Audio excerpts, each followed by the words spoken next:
जय गुरुदेव। और दोस्तों, मेरे चैनल सिद्ध साबर मंत्र में आपका एक बार फिर से हार्दिक स्वागत है। और देखिए, आज मैं आपको जो एक प्रचंड स्तोत्र के बारे में बताने वाला हूं कि अगर आपके जीवन में किसी भी प्रकार की कोई भी समस्या है, अब तो आप इस स्तोत्र का पाठ करेंगे। इस स्तोत्र के पाठ को करने मात्र से ही आपके जीवन की सभी समस्याओं का अंत निश्चित है। ठीक है। अब पूर्ण रूप से जो साधना है उसको बताने से पहले मैं आपसे एक रिक्वेस्ट ज़रूर करूंगा कि वीडियो को पूरा देखना, स्किप मत करना, क्योंकि ये एक महाविद्या स्तोत्र है और इस स्तोत्र को आप जरूर अपने जीवन में रखें, क्योंकि इससे बड़ी तंत्र विद्या, तंत्र देवी इससे बड़ी नहीं है कोई भी। जिस माता का मैं आपको स्तोत्र के बारे में बता रहा हूँ और उस स्तोत्र की पूरी महिमा और वो स्तोत्र क्या क्या आपके लिए कर सकता है, शायद आपको किसी ने ना बताया हो, लेकिन मैं आपको उसके बारे में पूर्ण रूप से बताऊंगा। तो इसलिए वीडियो को पूरी देखना, स्किप मत करना। और जो भाई मेरे नए हैं चैनल को देखने वाले, उनसे रिक्वेस्ट करूंगा कि चैनल को सब्सक्राइब ज़रूर कर लेना। देखिए, ये इससे मुझे कोई फ़ायदा नहीं है, सब्सक्राइब आप करेंगे वो आपकी मर्जी है, लेकिन अगर आप कर लेंगे तो हो सकता है कि आपको कुछ फ़ायदा ही होगा, नुकसान तो कुछ होगा नहीं। क्यों नहीं होगा नुकसान? क्योंकि आपको मैं अगर कोई वीडियो में देता हूँ चैनल पर, तो उसको आप देख सकते हैं, सिर्फ आप देखेंगे ही। आप ना मैं आपसे कुछ लूँगा ना आप मुझसे कुछ लेंगे, ठीक है। सिर्फ हाँ, इतना ज़रूर है कि आप जो मैं आपको बता रहा हूं वो ज्ञान आप जरूर ले सकते हैं, ठीक है। तो सब्सक्राइब जरूर कर लें चैनल को। और अब मैं जो बताने वाला हूं आपको, मैं वीडियो के माध्यम से महाकाली स्तोत्र की, जो कि एक तीव्र महाकाली स्तोत्र है। महाकाली तंत्र विद्या में अग्रगण्य देवी कि मतलब कि जहाँ तंत्र का नाम आता है सबसे पहले महाकाली आकर के खड़े हो जाता है नाम, कि किसकी साधना? कि महाकाली की। तो तंत्र क्षेत्र में महाकाली का नाम प्रथम रूप में लिया जाता है। और आपको एक चीज़ मैं और भी बता देता हूँ कि जो स्तोत्र है, देखिए ये स्तोत्र थोड़ा बड़ा है, तो इसलिए इसको मैं बोल करके आपको नहीं बता सकता हूँ। क्यों नहीं बता सकता हूँ बोल करके? कि उसमें वीडियो बहुत लंबा हो जाएगा। अब वीडियो लंबा हो जाएगा तो मैं भी फिर मैंने कहा उसको लिख करके मैं आपको दे दूंगा, आप उसको याद कर लेना, पहले कंठस्थ कर लेना उसको, ठीक है। और जब भी आप पाठ करें तो उसको एक लय में करना, ठीक है। और जो आपके हृदय के जो भाव हैं उन भाव के साथ करना है आपको। ऐसा नहीं है कि भाई आप स्तोत्र का पाठ कर रहे हो लेकिन ना तो उसमें कोई लय है और ना ही अंदर से हृदय के भाव हैं। क्योंकि जब हम कोई स्तोत्र का पाठ करेंगे तो उसमें आपके हृदय के भाव सम्मिलित होना जरूरी है, तभी वो लाभदायक होता है, ठीक है। देखो, इसको एक तरीके से, इसमें किसी भी प्रकार के कोई कर्मकांड या फिर कोई तंत्र विधान, इसकी कोई भी आवश्यकता नहीं है किसी तरह की। और अगर आपको ये स्तोत्र आपको किन किन चीज़ों से रक्षा करेगा? अगर आपको भय लगता है तो इस स्तोत्र का पाठ करें, आपका भय समाप्त हो जाएगा। अगर किसी तरह की कोई बाधा है, चाहे वो किसी भी प्रकार की बाधा है, इस स्तोत्र का पाठ करें, बाधा समाप्त हो जाएंगी, सभी बाधाएं। अगर किसी ने आपके पीछे घात किया है, विश्वासघात किया है, जैसे कि कुछ किया कराया कर देते हैं, मूठ छोड़ देना, किसी पे कुछ कर देना, तो आप इस स्तोत्र का पाठ कर सकते हैं। और ये घात निवारक है स्तोत्र।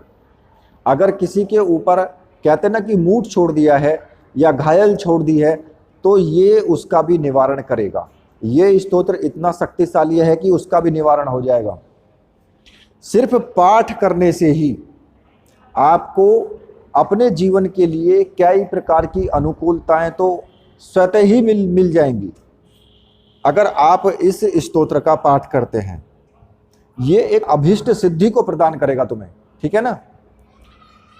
अब मैं आपको इसकी साधना की विधि बता देता हूं कि आपको किस प्रकार से इसकी साधना करनी है।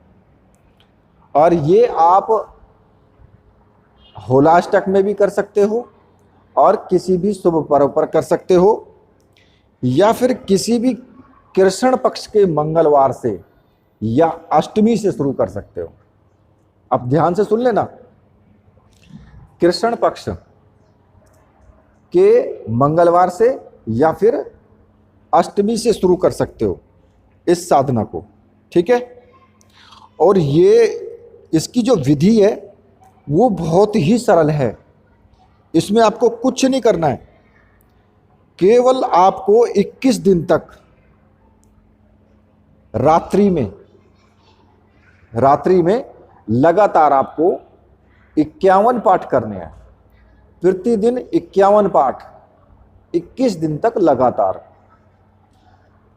और आपको करना क्या है, सबसे पहले आपको अपने, देखिए मैं हर साल बताता हूं आपको कि आपके जो भी गुरु हैं उनका चित्र होना आपके लिए परम आवश्यक है। साधना में उनका चित्र जरूर हो, उनका पंचोपचार पूजन जरूर होना चाहिए साधना से पहले। कोई भी साधना हो, चाहे कोई स्तोत्र की साधना हो, चाहे कोई मंत्र की साधना हो, किसी भी प्रकार की साधना हो, तो उनका चित्र जरूर होना चाहिए। और एक माला गुरु मंत्र तो आपको जरूर करना चाहिए। उसी प्रकार से भगवान श्री गणेश का भी चित्र होना चाहिए। और विधि मैंने आपको पहले भी बताई है कि आप गुरु मंत्र का जाप करने के बाद भगवान श्री गणेश का ध्यान करें। और ध्यान का मैंने बताया है कि आपको कैसे करना है। वक्रतुंडाय महाकाय सूर्यकोटि समप्रभाम निर्विघ्नं कुरु मे देव सर्व कार्येषु सर्वदा। तो इस प्रकार से आपको भगवान श्री गणेश का ध्यान करना है कि हे वक्रतुंड, हे महाकाय शरीर, मेरा जो भी मैं साधना कर रहा हूँ, जिस चीज़ को भी मैं कर रहा हूँ, वो निर्विघ्न मेरा कार्य आप संपन्न करें, उसमें किसी प्रकार की कोई विघ्न बाधा ना आए, ये आपको ध्यान करना है। और एक माला मंत्र आपको वक्रतुंडाय हुम मंत्र का जाप करना है, ठीक है। तो इस प्रकार से आपको इतना करने के बाद फिर आपको 10 दिशाओं का बंधन आपको करना है। अब 10 दिशाओं का बंधन आप कैसे करेंगे, वो भी गणेश जी के मंत्र के द्वारा करेंगे आप, क्योंकि भगवान श्री गणेश के मंत्र से आप 10 दिशाओं का बंधन कर सकते हैं, ठीक है। तो आपको जो मंत्र बोलना है वो मैं आपको बता देता हूं।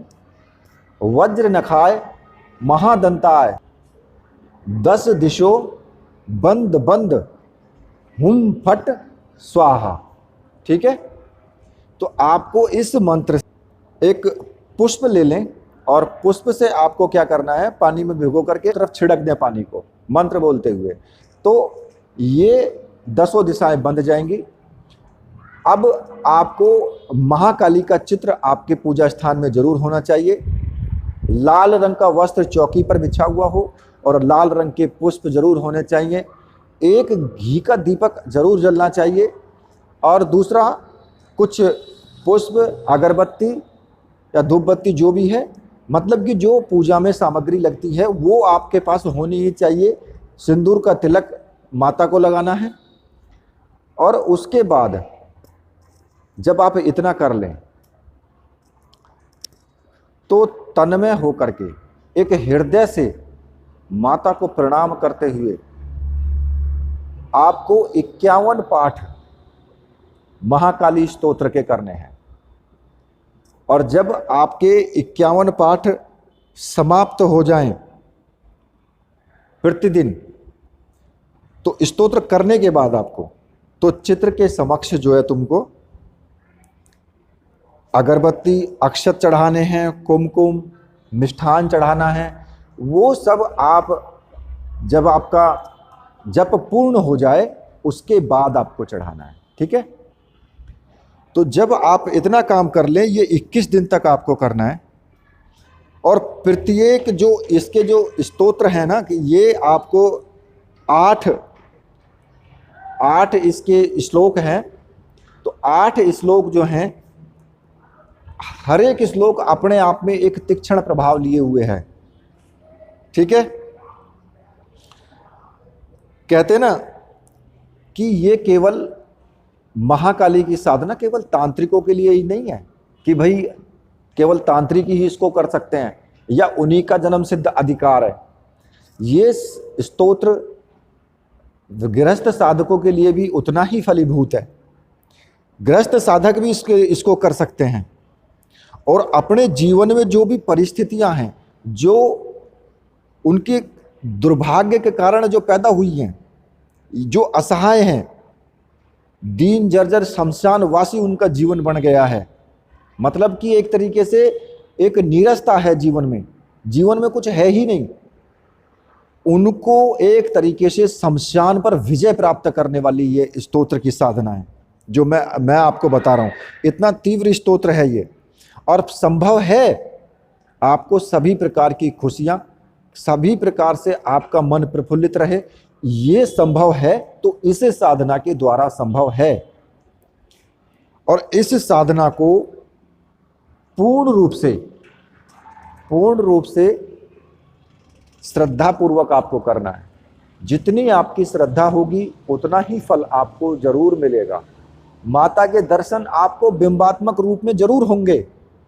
ये मेरा वादा है आपसे कि माता के दर्शन चाहे आपको स्वप्न में हो या आपको ध्यान में हो, लेकिन माता के दर्शन आपको जरूर होंगे, जरूर होंगे, बिंबात्मक रूप में।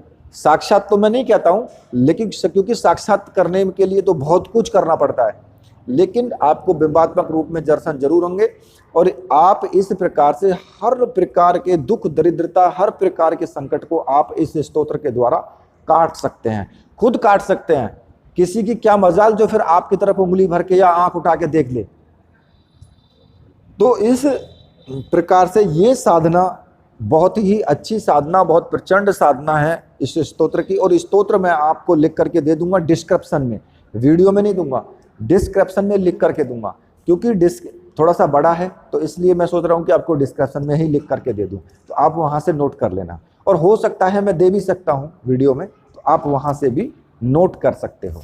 ठीक है, तो इस प्रकार से मैंने आपको ये संपूर्ण साधना मैंने आपको बताई है। और मैं आपसे रिक्वेस्ट करूँगा कि चैनल को सब्सक्राइब जरूर कर लेना, साथ में ही बेल के बटन को भी प्रेस कर लेना। और मेरे साथ बोलिए, बोलिए वीर बजरंगबली हनुमान जी महाराज की जय, बोलिए मेरे परमहंस गुरुदेव की जय।